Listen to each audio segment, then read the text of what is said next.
निर्माणको अधिवेशन सकिएको छ। त्यसै कारण चाहिँ यो अध्यक्षले पार्टी अधिवेशनकै यसमा चाहिने यो जो अहिले जो मैले भने एउटै पार्टी राम्रो हो भने एउटै विचार भएका पार्टीहरूले एक पार्टीका गर्नुहोस् बधाई छ धन्यवाद हुन्छ। जति वाला पार्टी काम हुन्छ त्यति राम्रो हुन्छ। त्यसको लागि हाम्रो पार्टीगत विचारहरू हुन्छ। राष्ट्रिय राष्ट्रिय एकता विषयमा आगामी दिनमा राष्ट्रिय विषयमा एकजुट भएर सबै यस सरकारले कार्यक्रम गर्नु छ। तपाईँले आफै पनि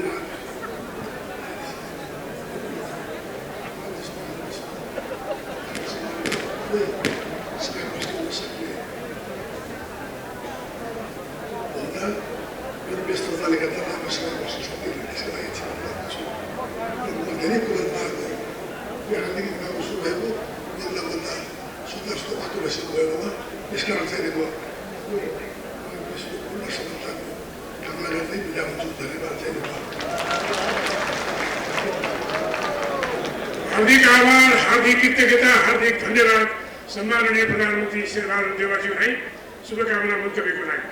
अब हामी महत्त्वपूर्ण क्षणमा प्रवेश गर्नुभन्दा अगाडि अब एउटा राष्ट्रिय गीत छ। जहाँ म जन्मे हुर्के बढे यही हो मेरो प्यारो नेपाल। यसका रचनाकार हुनुहुन्छ राष्ट्रिय प्रजातन्त्र पार्टीका अध्यक्ष कमल थापा।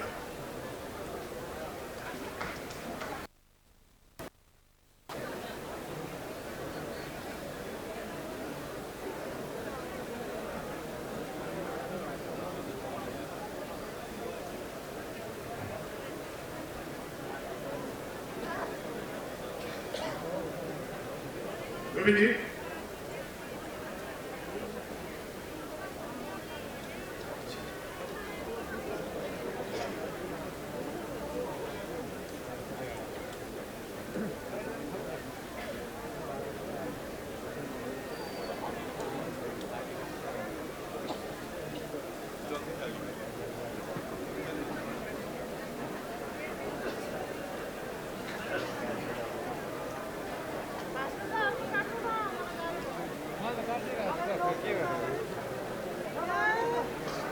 गाड़ी से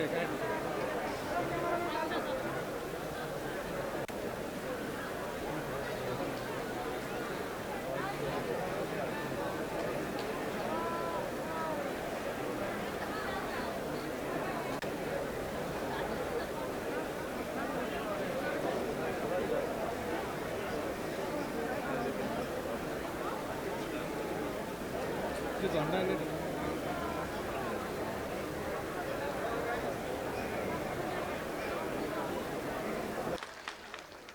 धन्यवाद कलाकार भाइ बहिनीहरूलाई।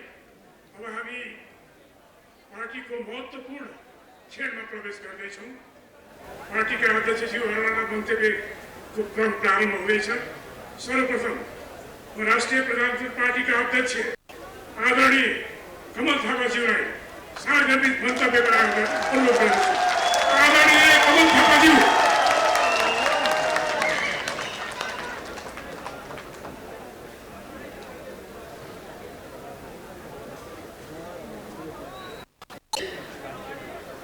महाधिवेशन उद्घाटन समारोह का सभापति पार्टी का अध्यक्ष आदरणीय पशुपति शमशेर राणा जी, पार्टी का अर्का आदरणीय अध्यक्ष डॉक्टर प्रकाश चंद्र लोहनी जी, पार्टी का शीर्षस्थ नेताजीहरू, यहाँ उपस्थित महाधिवेशन का प्रतिनिधि साथीहरू, पार्टी का सहयोगी शुभचिन्तक साथीहरू, पत्रकार मित्र, अब तपाईहरुलाई पार्टीको अर्को एकता महाधिवेशनमा हामी निमन्त्रणा गर्ने छैन, किनभने यो हाम्रो अन्तिम एकता महाधिवेशन हो।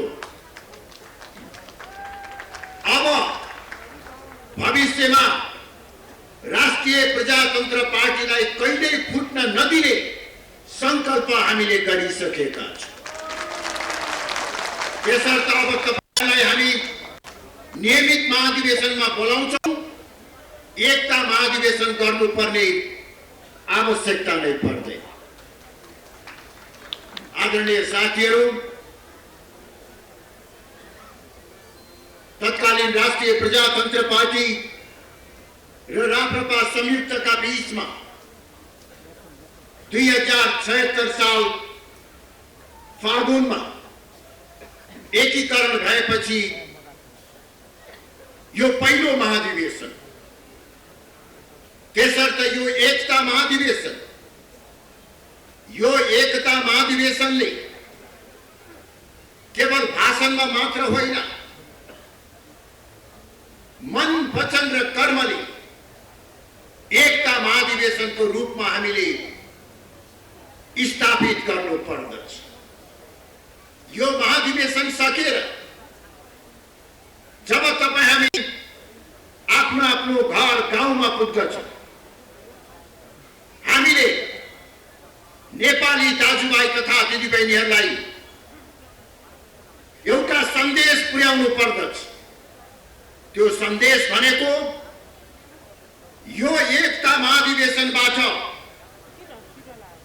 हामीले अब कहिल्यै पार्टी फुट्न नदिने, नफुटाउने संकल्प गरेर आएका छौं भन्ने सन्देश हामीले दिनुपर्छ।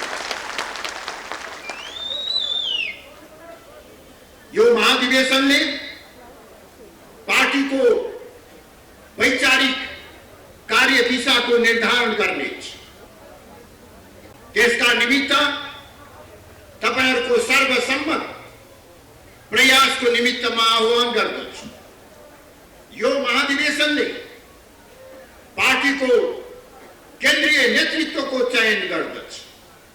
त्यो नेतृत्वको चयन पनि यथासम्भव सर्वसम्मतिको आधारमा तय गर्ने हामीले प्रयास गर्नुपर्छ। कथम कदाचित सहमतिबाट हामीले नेतृत्व छनौट गर्न सकेनौं भने पनि प्रजातान्त्रिक अभ्यास र विधिबाट नेतृत्व छानेर पार्टीलाई आगामी दिनमा एकताबद्ध ढंगबाट अघि बढाउने प्रतिज्ञा तपाई हामी सबैले गर्नुपर्दछ। कुनै पनि बहानामा हामीले नयाँ पुरानो अग्लो होचो वा अन्य कुनै पनि बहानामा विभाजनको रेखा कोर्नु हुँदैन। यो पार्टीमा स्थापना कालदेखि रगत र पसिना बगाएका नेताहरू अझै जीवित हुनुहुन्छ। म यस अवसरमा दिवंगत नेताहरूप्रति पनि श्रद्धाञ्जली व्यक्त गर्दछु। पार्टीका संस्थापक नेता पूर्व प्रधानमन्त्री सूर्यबहादुर थापा आज हाम्रो माझमा हुनुहुन्न। यो पार्टी स्थापनामा उहाँको ठूलो योगदान रहेको छ। अर्का आदरणीय नेता राजेश्वर देवकोटा, रविन्द्रनाथ शर्मा, पद्म सुंदर लावती, जोगमेर श्रेष्ठ, हेमबहादुर मल्ल, कृष्णचरण श्रेष्ठ, चन्द्रबहादुर गुरुङ लगायतका थुप्रै नेताहरूले यो पार्टी स्थापनाको निमित्त योगदान पुर्याउनु भएको छ। उहाँहरूप्रति हामीले यो महाधिवेशनमा सम्मान व्यक्त गर्नुपर्दछ। गत 73 सालमा भएको एकता महाधिवेशनमा मैले भनेको भनाइलाई फेरि एकपटक दोहोऱ्याउन चाहन्छु। त्यसवखत मैले प्रजातन्त्रवादी नेता बीपी कोइरालाले लामो निर्वाचनपछि 2033 सालमा राष्ट्रिय मेलमिलापको नीति बोकेर आउँदा व्यक्त गर्नुभएको एउटा विचार उत्तरण गरेको थियो। जति बेला दक्षिण एसियामा राष्ट्रियतामाथि स्वतन्त्र राष्ट्रहरूको अस्तित्वमाथि सङ्कट देखा परिराखेको, केही समय अगाडि मात्रै एउटा स्वतन्त्र राज्य सिक्किम विलय भएको थियो। पाकिस्तान भर्खरै विभाजित भएको थियो। त्यो अवस्थामा बीपी कोइरालाले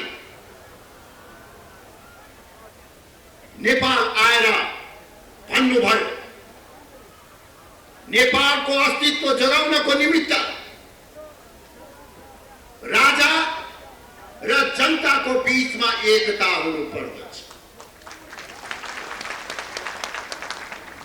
उहाँले यो पनि मेरो र राजाको गर्दन एकै ठाउँमा रहेको छ। राष्ट्रियता र प्रजातन्त्र सँगसँगै जानु पर्दछ। यही क्रममा उहाँले यो पनि भन्नुभयो, तत्कालीन अवस्थालाई दृष्टिगत गर्दै पञ्चहरू प्रजातन्त्रवादीसँग नझस्क, प्रजातन्त्रवादीहरू पञ्च र राजासँग नतर्स।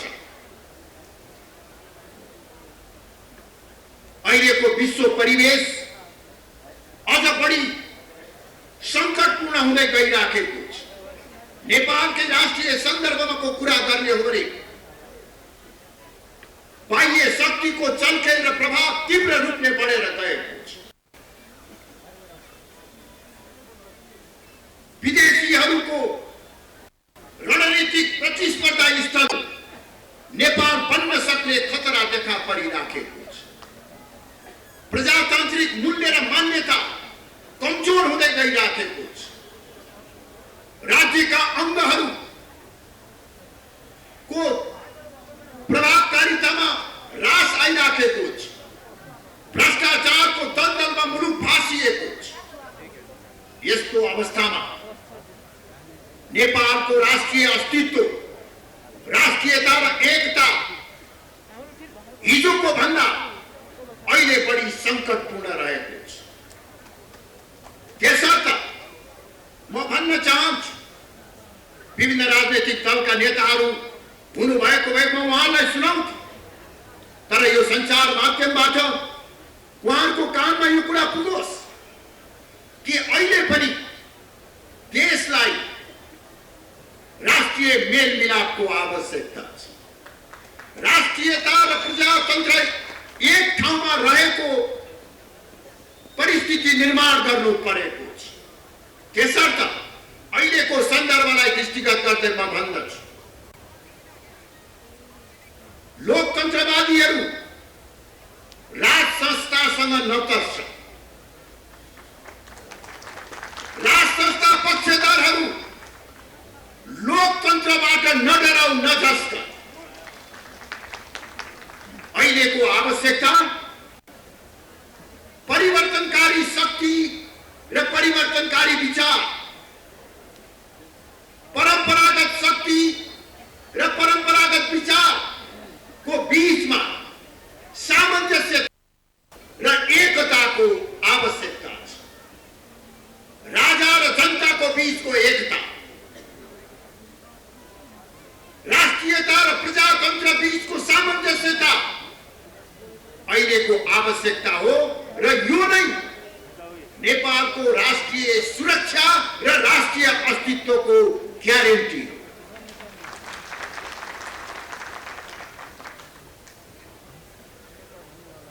नेपालमा जुनसुकै पृष्ठभूमिबाट भएको भए पनि 63 सालपछि नयाँ बाटोबाट देशलाई हिँडाउने प्रयास गरियो। हिन्दू राष्ट्रको पहिचानलाई समाप्त पारियो, राज संस्थालाई पाखा लगाइयो, नेपालको एकात्मक राज्य प्रणालीलाई ध्वस्त बनाइयो। अघि नै पनि पूर्ववक्ता साथीहरूले भनिसक्नु भएको छ। यो सबै राजनीतिक परिवर्तनको उद्देश्य देशमा शान्ति, स्थायित्व, राष्ट्रियताको सुदृढीकरण, प्रजातन्त्रको सबलीकरण र सबल र समृद्ध नेपाल निर्माण, प्रत्येक नेपाली जनताको अनुहारमा हाँसो र उज्यालो ल्याउने त्यो परिवर्तनको लक्ष्य बताइएको थियो। म राजनीतिक दलहरूको नियतमाथि शंका गर्न चाहन्न, तर के उहाँहरूले जुन गन्तव्यमा लैजान भनेर देशलाई हिँडाउनु भएको थियो, जुन गन्तव्यमा जानको निमित्त हिन्दू राष्ट्रको पहिचान समाप्त पारेर धर्मनिरपेक्षता, राज संस्थालाई पाखा लगाएर गणतन्त्र, एकात्मक राज्य प्रणालीलाई समाप्त गरेर संघीयता कायम गरियो। तर अहिले त्यसको ठीक विपरीत गन्तव्यमा देश आइपुगेको छ। यो पृष्ठभूमिमा विगत 15 वर्षको देशको अवस्थालाई गम्भीर समीक्षा गरेर विगतका त्रुटि र कमी कमजोरीहरूलाई सच्याउने तर्फ धर्मनिरपेक्षता, गणतन्त्र र संघीयताको कार्यान्वयनका बारेमा समीक्षा गर्न, पुनर्विचार गर्न र सबै नेपाली अटाउने, नेपालको राष्ट्रियता बलियो हुने, तन्त्र सुदृढ हुने, नेपालको पहिचानको रक्षा हुने, नेपाली संस्करणको मौलिक प्रजातन्त्रको विकास गर्ने तर्फ ध्यान दिनको निमित्त म यो महाधिवेशनको हलबाट देशका प्रमुख राजनीतिक दलहरूमा विनम्रतापूर्वक आग्रह गर्न चाहन्छु। अघि एक पूर्ववक्ता मित्रले हामीलाई घुमाउरो पारामा केही सन्देशहरू दिनु, राष्ट्रियताको पक्षमा राप्रपाको अडानको प्रशंसा गर्नु, साथसाथै उहाँले भन्नुभयो तपाईहरू प्रतिगमनको वाहक नबन्नुहोस्, परिवर्तनको विरोध नगर्नुहोस्। म विभिन्न राजनीतिक दलका सम्मानित नेताहरू समक्ष यो सन्देश पुर्याउन चाहन्छु कि राप्रपा परिवर्तन विरोधी होइन। राप्रपा पुरानो व्यवस्थामा फर्कन खोजेको छैन। राप्रपाले खोजेको भनेको के हो भने सबै नेपाली अटाउने मौलिक प्रजातन्त्र, राजादेखि विप्लव माओवादीसम्म अटाउने राजनीतिक प्रणालीको निर्माण गर्न। तपाईहरूको परिवर्तनकारी विचार र हाम्रो परम्परागत मूल्य र मान्यताको बीचमा सामञ्जस्यता खोजौं। हामी पुरानो व्यवस्थामा फर्किने भन्दैन।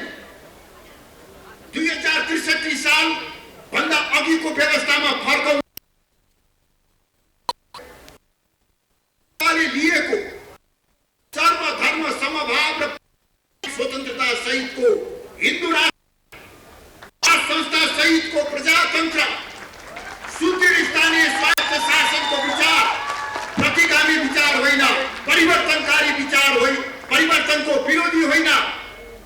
हाम्रो मान्यता अग्रगामी र मध्यमार्गी विचार, परिवर्तनकारी शक्तिहरूको पनि विचार। तपाईहरू धार्मिक स्वतन्त्रताको पक्षमा हुनुहुन्छ, हामी त्यसलाई स्वीकार्न तयार छौं। तपाईहरू धार्मिक समानताको पक्षमा हुनुहुन्छ, हामी त्यसलाई स्वीकार्न तयार छौं। यो परिवर्तनका पछाडि तपाईहरुको विचार हामीलाई स्वीकार्य छ। यो सँगसँगै सदियौंदेखि कायम रहँदै आएको सनातन धर्मको रक्षा गर्ने र हिन्दू राष्ट्र स्थापना गर्ने काम सँगसँगै जान सक्दछ। यो असम्भव छैन। हामीले हिन्दू राष्ट्रको कुरा गरेर एउटा धर्मलाई मात्रै राज्यले विशेष संरक्षण र सुविधा दिनुपर्छ भनेको होइन। हामी कुनै धर्मका विरोधी होइनौं। सबै धर्मको हामी सम्मान गर्दछौं। तर नेपालीको पहिचानको रक्षा आवश्यक छ। नेपालीको पहिचान के हो? नेपाली भन्ने नाउँ हामीले किन पाएका छौं? यो मेचीदेखि महाकालीसम्मको भूगोलमा जन्मेको कारणले मात्रै हामी नेपाली भएको हो। यो नेपाली हुनमा सदियौंदेखि कायम रहँदै आएको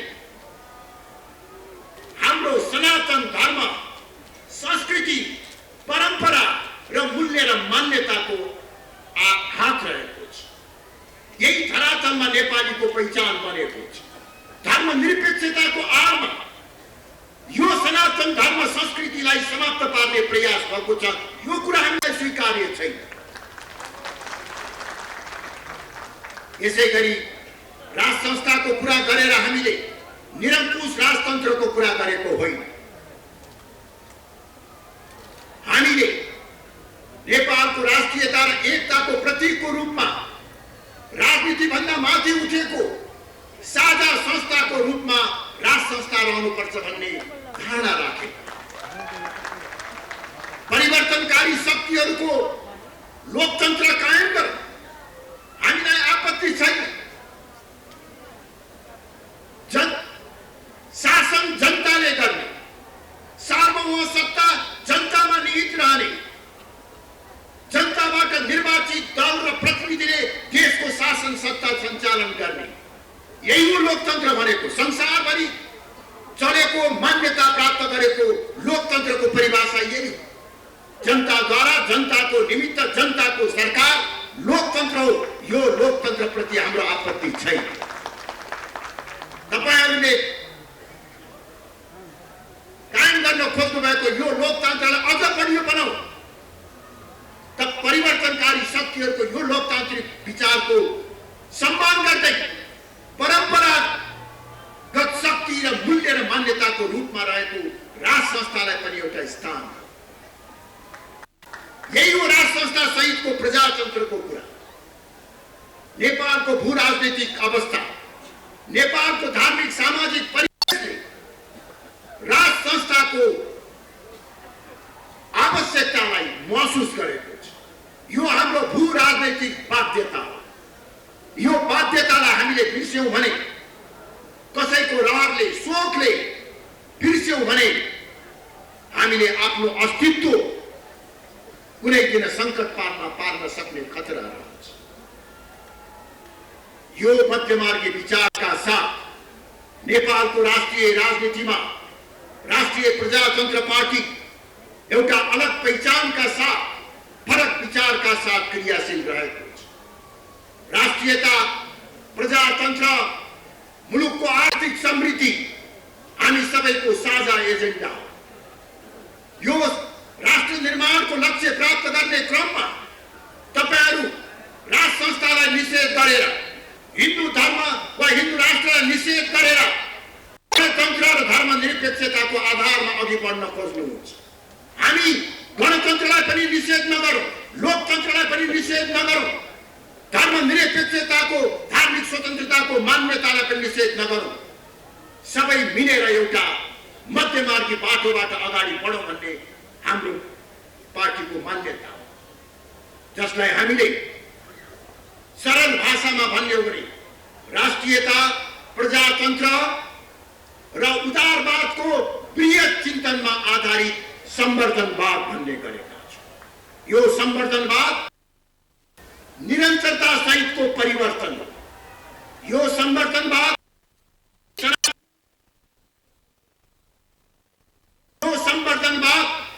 राष्ट्रियता र प्रजातन्त्रको पक्षपात, यही वास्तविकताका साथ राप्रपा अगाडि बढिरहेको छ। ६५-६३ को बेरीमा पनि हामीले दृढतापूर्वक यो मान्यतालाई बोकेर हिँड्यौं।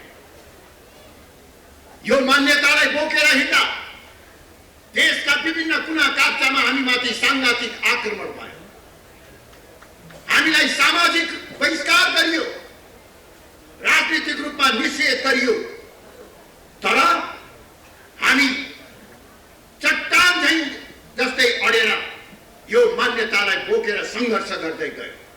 शून्यबाट 4, 4बाट 25, 25बाट 37 सम्म हामी पुग्यौं। संविधान सभामा हाम्रो 25 वटा मात्र सिट थियो। हामीले हिन्दू राष्ट्र संस्था स्थापना गर्न सकेनौं संख्याको कमीले गर्दा।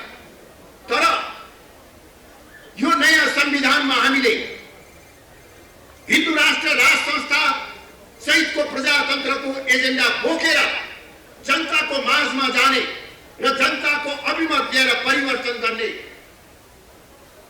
अधिकारलाई सुनिश्चित गर्यो, जसको कारणले गर्दाखेरि आज हामीले उठाएका मान्यताहरू संविधान विरोधी मान्यता होइन।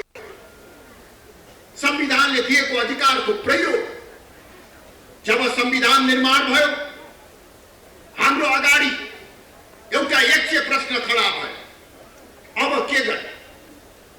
संविधानमा हामीले हिन्दू राष्ट्र देखाउन सकेन, राष्ट्र संस्थालाई स्थान दिन सकेन। त्यो अवस्थामा के गर्ने? एकातिर संविधानलाई च्यातेर विद्रोहमा जान सक्ने बाटो, त्यो विद्रोहको बाटो हामीले उपयुक्त ठान्यौं। किनभने 10 वर्षको जनयुद्ध भोगेको देशले फेरि अर्को विद्रोहलाई धान्न सक्ने अवस्था थिएन। त्यो अवस्थामा हामीले प्रजातान्त्रिक मूल्य र मान्यतालाई आत्मसात गर्दै संविधान र संवैधानिक व्यवस्थासँग सहकार्य गर्दै आफ्ना मान्यताहरू स्थापित गर्ने दिशामा अग्रसर हुने हामीले रणनीति अवलम्बन गर्यौं। यसको अर्थ हामी संघर्षमा नजाने, आन्दोलनमा नजाने भन्ने होइन।